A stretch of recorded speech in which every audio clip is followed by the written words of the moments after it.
بسم اللہ الرحمن الرحیم الصلاۃ والسلام علیک یا نبی اللہ وعلی آلک و صحابک یا حبیب اللہ۔ ہر طرح کے بلڈ پریشر کے لیے، بلڈ پریشر مرض کے لیے، یہ جو ہیپر ہو جاتے ہیں یا بلڈ پریشر لو ہو جاتے ہیں، ان کے لیے یہ آیات کریمہ اس طرح پڑھیں کہ اول و آخر جو پاک پڑھنا ہے، اور تین مرتبہ ہر نماز فرض کے بعد انشاءاللہ آپ کو بہت جلد افاقہ ہوگا۔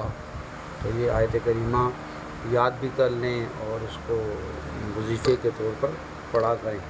الذین آمنوا وتطمئن قلوبهم بذکر اللہ الا بذکر اللہ تطمئن القلوب الذین آمنوا وعملوا الصالحات طوبی لہم وحسن مآب۔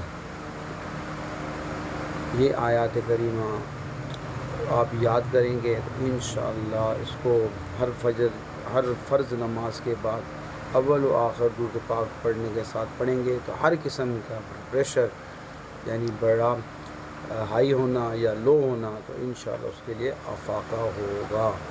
اس ویڈیو کو آگے بھی شیئر کریں تاکہ زیادہ سے زیادہ استفادہ حاصل کیا جائے۔ جزاک اللہ خیرا۔